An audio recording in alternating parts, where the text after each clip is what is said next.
الرحمن الرحیم نحمده ونصلی علی رسوله الکریم۔ میرے عزیزو، یہ راہ سلوک کی مجلس ہے جس میں آپ لوگ آئے ہوئے، اور راہ سلوک میں کہ قدم بڑا سنبھال کر رکھنا پڑتا ہے۔ سلوک کا راستہ اللہ رب العزت اپنے خاص بندوں کو نصیب فرماتا ہے، اور راہ سلوک میں چلنے کے لیے سب سے پہلا قدم یہ ہے کہ انسان اپنے کو کچھ نہ سمجھے، یہ سمجھے کہ میں کچھ بھی نہیں ہوں، میں کچھ بھی نہیں جانتا۔ گویا کہ دنیا میں آ کر میں نے بھیڑ کر رکھی ہے۔ دنیا میں اگر کوئی پریشانی آ رہی ہے تو میری ہی وجہ سے آ رہی ہے۔ کسی راستے سے گزرے اور دو کتوں میں لڑائی ہوتی دیکھے تو یہ سمجھے کہ کاش میں ادھر سے نہ گزرتا تو ان دو کتوں میں لڑائی نہ ہوتی، شاید میری وجہ سے ان کتوں میں لڑائی ہوئی۔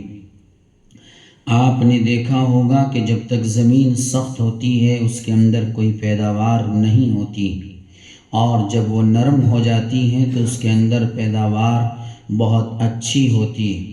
یہاں پر کچھ کاشتکار اور پردھان بھی بیٹھے ہیں جن کو معلوم ہے کہ ایک زمین گورے کی ہے جو گاؤں سے بالکل قریب ہے، اور ایک زمین گاؤں سے بہت دور ہے۔ جو زمین دور ہے بنسبت اس کے گاؤں سے قریب والی زمین میں پیداوار زیادہ ہوتی ہے۔ کیوں ہوتی ہے؟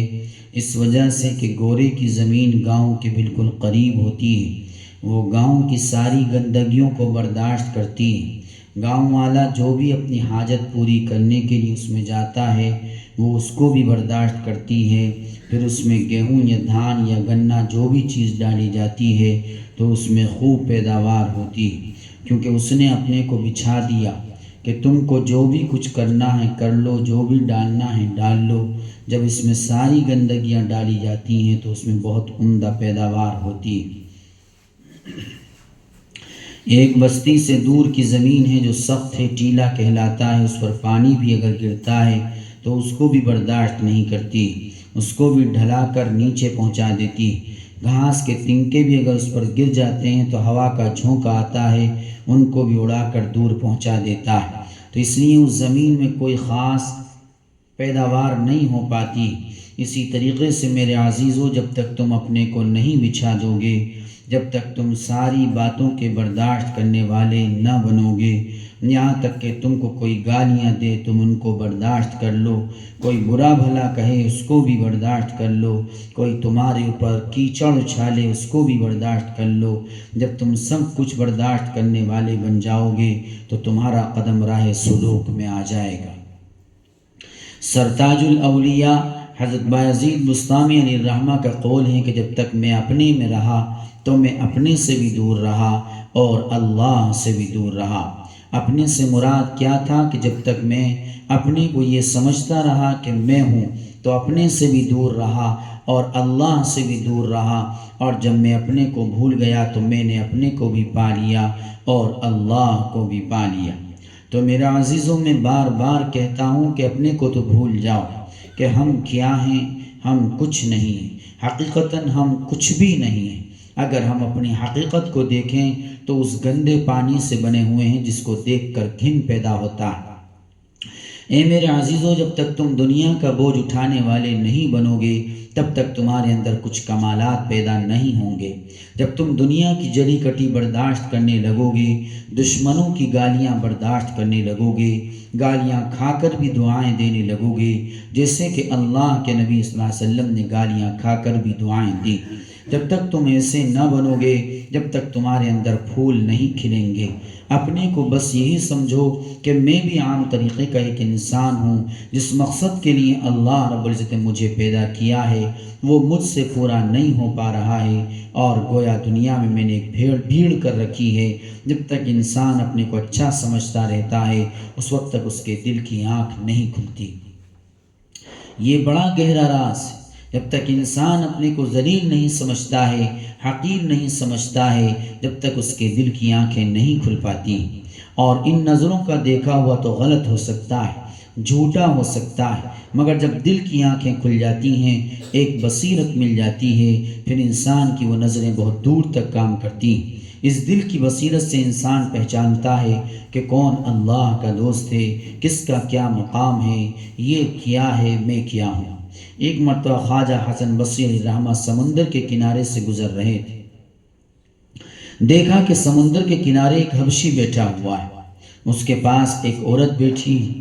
وہ حبشی بار بار صراحی سے پلٹ رہا ہے اور پی رہا ہے۔ خواجہ حسن بصری رحمہ کے دل میں یہ خیال پیدا ہوا کہ ان سے تو ہم ہی اچھے۔ صرف ایک خیال پیدا ہوا، دل میں ایک بات آئی کہ صراحی میں شراب بھر رکھی ہے، گلاس پاس میں ہے، عورت پاس میں بیٹھی ہوئی ہے اور گلاس میں بار بار پلٹ رہا ہے اور پی رہا ہے۔ اچانک میں یہ ہوا کہ سمندر میں ایک کشتی جس میں 6 انسان تھے غرق ہو جاتی ہے۔ وہ حبشی جو جام پر جام پی رہا تھا اور اس کے پاس عورت بیٹھی ہوئی تھی، جلدی سے سمندر میں کود جاتا ہے اور 5 کا ہاتھ پکڑ کر باہر لے آتا ہے اور کہتا ہے کہ حسن بصری، ایک کو تو بچا جا۔ خواجہ حسن بصری رحمہ کے پیروں کے نیچے کی زمین نکل گئی کہ یہ سمندر کی تہوں میں یہ 5 کو بچا لایا اور میں ایک کو بھی نہیں بچا سکتا ہوں۔ اس شخص نے کہا، اے حسن بصری، میں صرف تیرے امتحان کے لیے آیا تھا کہ دیکھوں حسن بصری کہاں تک سلوک طے کر گیا ہے۔ ابھی تک تیرے اندر خودی پائی جا رہی ہے۔ یہ جو عورت ہے یہ میری ماں ہے اور صراحی میں پانی ہے، تو بدگمانی کر رہا تھا کہ شراب پی رہا ہے اور پاس میں عورت ہے۔ اے حسن، 5 کو میں بچا لایا، ایک کو تو بچا جا۔ میرے عزیزو، اپنے کو اچھا مت سمجھو، دوسروں کو اچھا سمجھو، دوسروں کی اچھائی پر نظر ڈال، دوسروں کی اچھائیوں کو تلاش کر اور اپنے اندر عیبوں کو تلاش کر۔ اگر تمہارے اندر یہ بات ہے کہ تو تم اللہ کی نظروں میں اچھے ہو، اور اگر تم دوسروں کے عیبوں کو تلاش کرتے ہو اور اپنی اچھائیوں کو دیکھتے ہو، تو یقیناً یاد رکھ لو تم اللہ رب العزت سے بہت دور ہو۔ جب تک انسان اپنے کو بیکار نہ سمجھنے لگے، کوڑے کرکٹ سے بھی بدتر اپنے کو نہ سمجھنے لگے، جب تک یہ نہ سمجھنے لگے کہ اگر دنیا میں نہ آتا تو کوئی پریشانی دنیا میں نہ آتی، نہ کوئی مخلوق پریشان ہوتی، شاید میری ہی وجہ سے یہ حالات آ رہے ہیں، اس وقت تک اس کا کوئی مقام نہیں ہو پاتا۔ اور جب یہ سمجھنے لگتا ہے تو پھر اللہ کے یہاں اس کا کچھ مقام ہونا شروع ہو جاتا ہے۔ میرے عزیزوں، عاجزی اور انکساری راہ سلوک میں پہلا قدم ہے۔ بغیر عاجزی و انکساری کے انسان آگے نہیں بڑھ سکتا۔ عاجزی و انکساری ضروری ہے۔ علامہ اقبال رحمہ اللہ صاحب کا وہ شعر اسی کو بیان کر رہا ہے کہ مٹا دے اپنی ہستی کو اگر کچھ مرتبہ چاہے، کہ دانا خاک میں مل کر گلے گلزار ہوتا ہے۔ جب تک تم اپنے کو مٹا نہیں دو گے، خاک میں ملا نہیں دو گے، اس وقت تک تم ابھر کر نہیں آؤ گے۔ ایک کاشتکارو، جب تک تم گیہوں کا دانہ مٹی میں نہیں ملاؤ گے، جب تک تمہارے کھیتوں میں سبزہ اگ کر نہیں آئے، ایک کاشتکارو، جب تک تم اپنے کو مٹی میں نہیں ملاؤ گے، تب تک تم مٹی سے نکال کر کچھ نہیں لاؤ گے۔ اے راہ سلوک کے چلنے والے، اگر تجھ کو اللہ تک پہنچنے کا شوق ہے تو اللہ تک پہنچنا چاہتا ہے، راہ سلوک طے کرنا چاہتا ہے، راہ سلوک کی منزلیں تجھ کو طے کرنی ہے، تو تجھ کو چاہیے کہ اپنے کو سب سے بیکار سمجھے، کہ سب سے بیکار میں ہوں۔ سب نے اپنا اپنا راستہ اپنا لیا ہے، سب اپنا اپنا کام کر رہے ہیں، سب نے اپنے اپنے کام سنوار لیے ہیں، بس میرا ہی کام رہ گیا ہے، میں اپنا راستہ نہیں پکڑ پایا، بس میں ہی بہت دور ہوں، سب کا گھوڑا قریب لگ گیا، بس میرا ہی گھوڑا سب سے پیچھے۔ جب تم حقیقتاً اپنے کو ایسا سمجھنے لگو گے تو میرے عزیزو، تم اپنی منزل مقصود کو پہنچنے والے بن جاؤ۔ اللہ تک پہنچنے کے لیے بہت سے لوگوں نے، بہت سے اللہ والوں نے، بہت سے اکابروں نے بہت سی چیزیں اپنائیں اور امت کو بتلائیں، مگر میں اپنی ناقص عقل کے اعتبار سے کہتا ہوں کہ اللہ تک پہنچنے کے لیے اپنے ارادوں کے، اپنی عقل کے، اپنے فہم کے، اپنی سوچ کے سب کے رسے کاٹ دو اور وحدہ لا شریک کے سامنے بالکل بے یار و مددگار ہو جاؤ۔ پھر انشاءاللہ امید ہے کہ تم کو یار مل جائے گا، مددگار مل جائے گا۔ جب تک تم اپنے یاروں اور مددگاروں پر نظر رکھو گے، اپنی عقلوں کو دوڑاؤ گے، اپنے فہموں کو دوڑاؤ گے، مشرق سے مغرب تک تم بھاگو گے، شمال سے جنوب تک تم دوڑو گے، فرش سے عرش تک تم گھوم جاؤ گے، تو تم کو سوائے حیرانی کے کچھ نہ ملے گا۔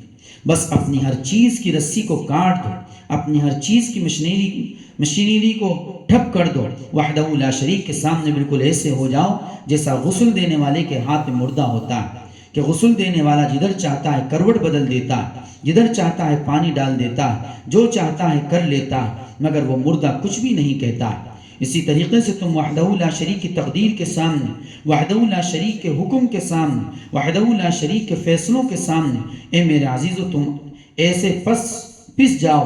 بہت دیکھا مگر دیکھنے کے بعد یہی نظر آیا، بہت دیکھا مگر دیکھنے کے بعد یہی نظر آیا، عقل ختم رب، فہم ختم رب، دور اندیشی خاک ہوئی۔ عقل ختم رب، فہم ختم رب، دور اندیشی خاک ہوئی، پیارے رب کو کیسے پاؤں نیا بھنور کے بیچ گئی، پیارے رب کو کیسے پاؤں نیا بھنور کے بیچ گئی۔ اے میرے رب، اے میرے آقا، عقل بھی ختم ہے، فہم بھی ختم ہے، دور اندیشی بھی ختم ہے۔ عقل سے بہت ڈھونڈا، بہت پہچاننا چاہا لیکن نہیں پہچانا، فہم سے بہت تلاش کیا مگر نہیں ملا، دور اندیشی بھی بہت دوڑائی مگر کام نہ ہو سکا۔ ایک بھنور کے بیچ میں ہوں، نہ کوئی یار ہے نہ کوئی مددگار ہے، بس تو ہی ہے۔ ارے نہ کنارہ کہیں نظر آ رہا ہو، نہ ملا کہیں نظر آ رہا ہو، کشتی کے ٹکڑے ٹکڑے ہو گئے ہوں، کوئی یار و مددگار نہ ہو۔ اے میرے عزیزو، جب تم ایسے ہو جاؤ گے تو پھر امید ہے کہ انشاءاللہ تمہارا تعلق اللہ سے جڑ جائے گا۔ اور راہ سلوک میں چل کر تو انسان ویسے بھی الگ ہو جاتا ہے، اور دل کے اعتبار سے تو الگ ہو ہی جاتا ہے، دل سب سے بیزار ہو جاتا ہے۔ جب دل یار اور یار دل مل جاتا ہے تو دل سب سے بیزار ہو جاتا ہے، جب دل یار اور یار دل مل جاتا ہے تو دل سب سے بیزار ہو جاتا ہے، یہاں تک ایک وقت آتا ہے کہ انسان اس محبوب حقیقی عشق میں اپنے کو بھی بھول جاتا ہے۔ ہم نے اسے بہت ڈھونڈا نہ پایا، ہم نے اسے بہت ڈھونڈا نہ پایا، اگر پایا تو کھوج اپنا نہ پایا۔ کہے کیا ہائے زخم دل ہمارا، دہن پایا لبے جو یا نہ پایا، دہن پایا لبے جو یا نہ پایا، کبھی اس کا کبھی تیرا رہا غم، مگر خالی دل شیدا نہ پایا۔ تو اپنے کو بالکل مٹا دے، اور تم یہ خیال رکھو کہ دنیا میں اگر کوئی شرابی ہے، بدکار ہے، تو یہ شرابی اور بدکار برا نہیں ہے، ہاں شراب پینا، بدکاری کرنا یہ گناہ ہے۔ ہو سکتا ہے اللہ اس کو توبہ کی توفیق دے دے اور یہ ایمان کے اعلیٰ درجے کو پہنچ جائے، اور ایسا ہوا ہے۔ بعض جو شرابی تھے، میخانوں میں جا کر جو پیا کرتے تھے، وہ خدا دوست ہو گئے۔ بشر حافی رحمت اللہ علیہ انہی میں سے۔ تو میرے عزیزو، اپنے اندر عاجزی انکساری پیدا کرو۔ کسی نے تمہاری طرف منہ کر کے تھوکا اور تم کو غصہ آ گیا، پھر بھی تم نہیں بدلے۔ کسی کا پیر گڑھے میں گر گیا، گاڑی کیچڑ میں آ گئی، اس سے تمہارے اوپر چیٹیں آ گئیں، تم آگ بگولا ہو گئے، غصے میں ہو گئے، تو بھی میرے عزیزو تم نہیں بدلے۔ جب تک تم ان سب چیزوں کو برداشت کرنے والے نہ بن جاؤ کہ تم کو اگر کوئی گالیاں بھی دیتا ہے تو تم اس کو دعاؤں سے رخصت کرو، اگر کوئی تم کو برا بھلا کہتا ہے تو تم انتقام کا ارادہ بھی نہ کرو۔ ہم اس آقا مدنی صلی اللہ علیہ وسلم کی امت ہیں کہ جن کو مل کر پوری دنیا نے ستایا، پھر بھی آپ صلی اللہ علیہ وسلم نے ان کے اور ان کی نسلوں کے لیے دعائیں کی۔ آقا مکی مدنی صلی اللہ علیہ وسلم کعبے کے سامنے حرم کے اندر سجدے میں ہیں، اور آپ صلی اللہ علیہ وسلم کی کمر مبارک اور سر مبارک پر اونٹ کا اوجھ لا کر رکھ دیا گیا۔ غور کیجیے، سجدہ کس کو ہو رہا ہے؟ اللہ کو۔ کہاں ہو رہا ہے؟ کعبے میں۔ قریشی لوگ خوب جانتے ہیں اوجھ کیا ہوتا ہے، اس میں پورا گندا میلہ بھرا ہوا ہوتا ہے، اور وہ بھی اونٹ کا۔ کتنا وزنی ہوگا، کتنا بڑا ہوگا، جس کی وجہ سے پیارے نبی صلی اللہ علیہ وسلم کا سر مبارک نہ اٹھ سکا۔ کافی دیر آپ صلی اللہ علیہ وسلم اپنے محبوب کے سامنے اسی حالت میں سجدے میں پڑے رہے، مگر میرے نبی صلی اللہ علیہ وسلم نے کسی کے لیے بد دعا نہیں کی۔ جنگ بدر ہے، 313 جانثار صحابہ رضوان اللہ اجمعین ہیں، بوڑھے نوجوان اور بچے بھی ہیں، ننگے بھوکے پیاسے اور بے ہتھیار کے ہیں۔ ادھر مقابلے پر لشکر جرار ہے، 1000 جس کی تعداد ہے، ہتھیاروں سے لیس اور شکم سیر ہے۔ اللہ کے نبی صلی اللہ علیہ وسلم اپنے محبوب کے سامنے سجدے میں گر جاتے ہیں اور یوں نہیں کہتے اے اللہ تو ان کو ختم کر دے، بلکہ کیا کہتے ہیں؟ اے اللہ، یہ مٹھی بھر جماعت جو میرے ساتھ ہے تیری نام لوا ہے۔ اے رب، اے میرے محبوب، اگر آج یہ کام آ گئی تو پتہ نہیں پھر کوئی ایسی جماعت پیدا ہو سکے یا نہ ہو سکے۔ اے میرے رب، میری اس جماعت کی لاج رکھ۔ بد دعائیں نہیں دی کسی کو، جبکہ سامنے دشمنوں کا زبردست لشکر چڑھا ہوا ہے۔ اپنے رب سے مدد مانگی، اپنے صحابہ کی لاج مانگی، اپنی جماعت کی نصرت مانگی، مگر بد دعا نہیں فرمائی۔ میرے عزیزوں، بد دعا نہیں ہونی چاہیے، ساری پھوپھا ختم کر دیجیے۔ مزاج میں اکڑ نہیں ہونی چاہیے، تکبر نہیں ہونا چاہیے، گھمنڈ نہیں ہونا چاہیے، بناوٹ نہیں ہونی چاہیے، ریاکاری نہیں ہونی چاہیے۔ جب تک تمہارے اندر تکبر ہے، گھمنڈ ہے، جب تک تمہارے اندر تکبر ہے، گھمنڈ ہے، بناوٹ ہے، ریاکاری ہے، بڑاپن ہے، سمجھ لو تم بیکار ہو۔ اور جس دن تم نے اپنے اندر سے یہ چیزیں نکال دی تو سمجھ لو تمہارا قدم وحدہ لا شریک کی طرف بڑھنے والا ہو گیا۔ ہر چیز اللہ رب العزت ہی کی بنائی ہوئی ہے، ہر چیز کا خالق و مالک اللہ ہی ہے، ہر چیز کا خالق و مالک اللہ ہی ہے۔ اس لیے اللہ کی ہر چیز کی قدر کرو اور اپنے سے اچھا سمجھو، اور اپنے سے اچھا سمجھو، اور یہ سمجھو کہ اگر میں مر گیا تو مجھے کیڑے مکوڑے ہی کھائیں گے، میرا تو کھاد بھی نہیں بنے گا۔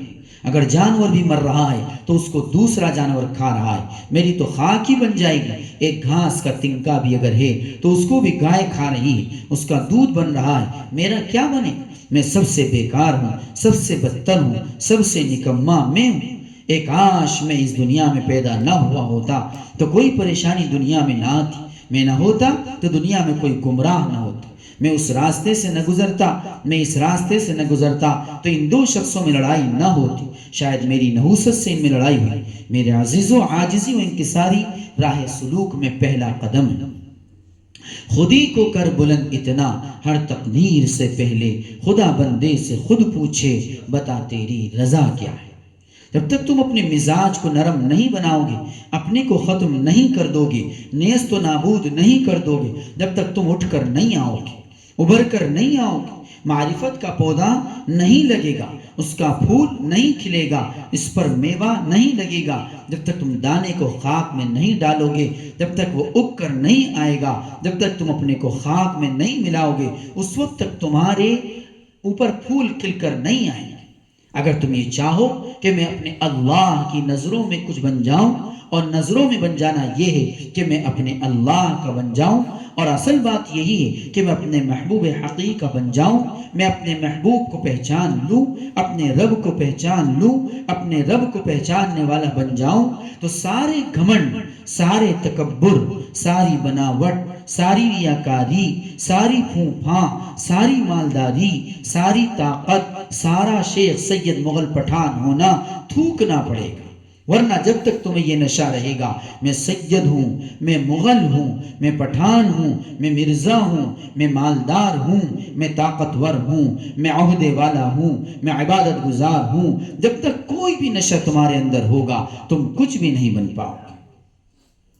عبادت بھی تمہارے اندر سب سے زیادہ ہو اور بیکار بھی تم اپنے کو سب سے زیادہ سمجھ رہے ہو تو پھر امید ہے کہ تم کچھ بن سکتے ہو، اچھے بن سکتے ہو۔ جو بیکار ہے وہ اپنے کو بیکار سمجھے، وہ تو بیکار ہے ہی، مگر کمال کی بات تو یہ ہے کہ اچھے سے اچھے کام کرے اور پھر اپنے کو سب سے بیکار سمجھے۔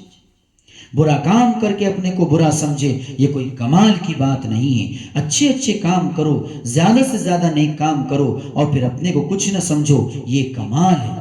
تمہاری زندگی کا ہر لمحہ، ہر سانس اللہ کی عبادت میں، اس کی مخلوقوں کی خدمت میں لگا ہوا ہو، اور پھر تم اپنے کو بیکار اور ذلیل خوار سمجھ رہے ہو، اعلیٰ درجے کی کمال کی بات یہ ہے۔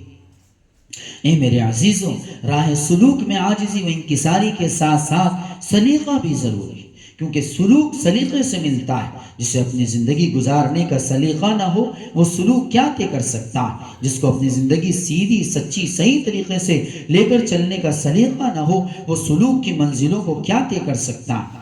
ہمارے اسی سلسلے نقشبندیہ مجددیہ قدس اللہ اسرارہم کی ایک اہم کڑی حضرت مرزا مظہر جانے جانا رحمت اللہ علیہ دہلی چتری قبر میں آرام فرمائے۔ ان سے ایک بادشاہ ملنے آیا، آ کر حضرت کی خانقاہ میں بیٹھ گیا اور کہا کہ حضرت پانی پلوا دو۔ حضرت نے فرمایا کہ یہاں کوئی کسی کا نوکر نہیں ہے، ادھر ادھر گھڑا رکھا ہوا ہے، اس میں سے پانی پی لو۔ اٹھا، اٹھ کر پانی پیا اور پیالہ اسی پر ڈھک دیا، مگر پیالہ ترچھا ڈھکا گیا۔ حضرت کو غصہ آیا اور سخت لہجے میں کہا کہ بدتمیز، تجھ کو بادشاہ کس نے بنایا؟ تجھ کو ابھی پیالہ ڈھکنا بھی نہیں آیا؟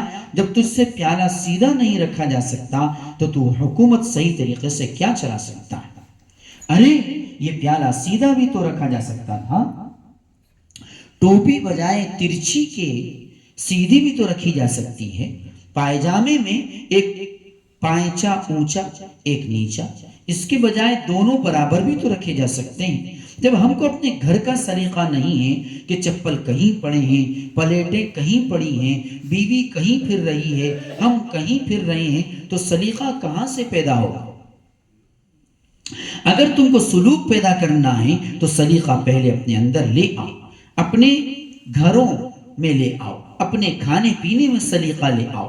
یوں ہی نہیں کہ گواروں کی طرح بیٹھ کر کھا لیا، پتہ نہیں چل رہا ہے کہ بیٹھا ہوا مسلمان کھا رہا ہے یا کوئی اور کھا رہا ہے۔ پہلے اپنی زندگی میں سلیقہ پیدا کرو، اپنے گھروں میں سلیقہ پیدا کرو۔ اگر تمہاری زندگی میں سلیقہ آ گیا تو تم سلوک طے کر سکتے ہو، اور جب سلیقہ ہی تمہاری زندگی میں نہیں ہے تو تم سلوک کہاں سے طے کرو گے؟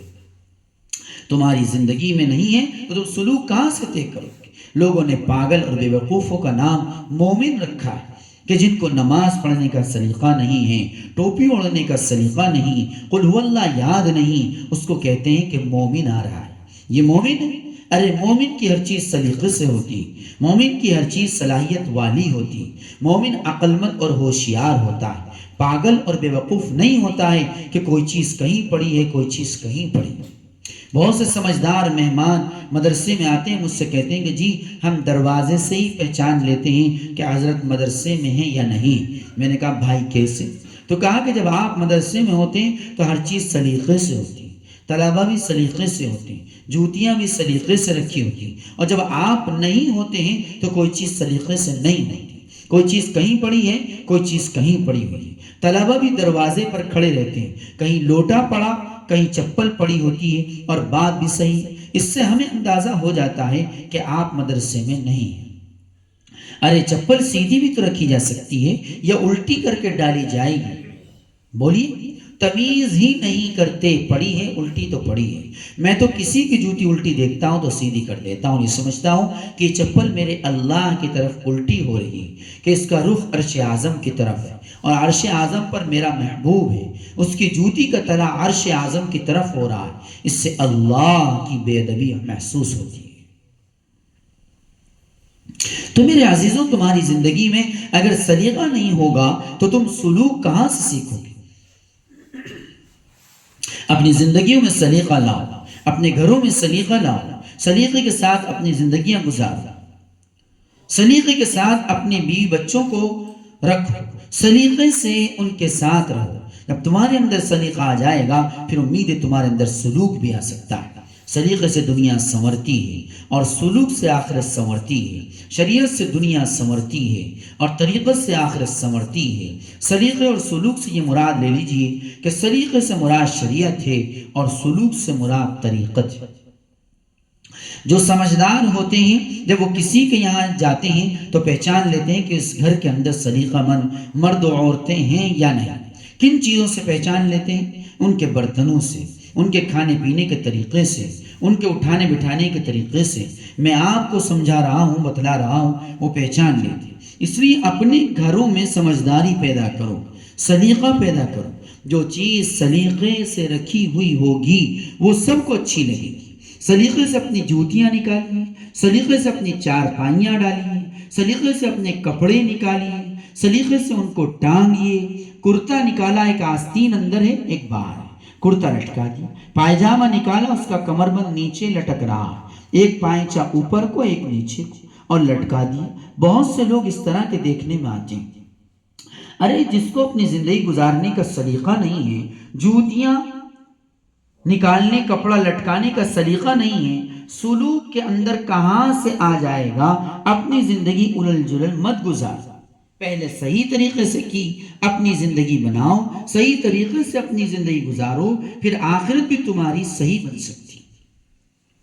یہ کوئی ضروری نہیں ہے کہ عمدہ سے عمدہ گھر ہو، عمدہ سے عمدہ لباس ہو، یا کسی مالدار کے گھر ہی سلیقہ ہوگا، ایسا کوئی مسئلہ نہیں۔ چاہے کوئی غریب ہی کیوں نہ ہو، کچا ہی گھر کیوں نہ ہو، سیدھا سادہ ہی لباس کیوں نہ ہو، مٹی کے برتن کیوں نہ ہو، مگر سلیقے سے ہونے چاہیے، طریقے سے ہونے چاہیے، صفائی ستھرائی ہونی چاہیے۔ صفائی بھی آدھا ایمان بتلایا گیا ہے۔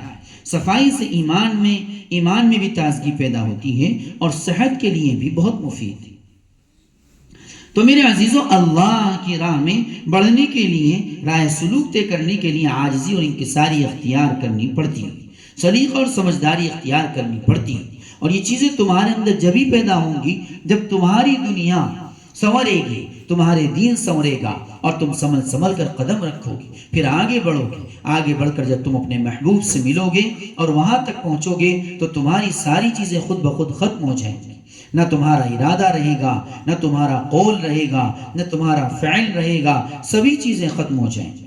مگر ہاں، جب تک ہم ٹرین میں نہیں بیٹھے تو ٹرین تک چلنے کی ضرورت ہے، گاڑی تک پہنچنے کی ضرورت ہے، جہاں پر پلیٹ فارم ہے وہاں تک پہنچنے کی ضرورت ہے، گاڑی کو پہچاننے کی ضرورت ہے کہ ہماری منزل پر یہ گاڑی جائے گی یا کہیں اور جائے گی، یا طریقہ ہمارا ہے یا کسی اور کا ہے، یہ گاڑی ہماری ہے یا کسی اور کی ہے۔ ان سب باتوں کو سمجھنا ہے، ان کو اختیار کرنا ہے، دانشور بننا ہے، دانشوروں والی زندگی اختیار کرنی ہے، پاگل اور بے وقوفوں والی زندگی کو چھوڑنا ہے۔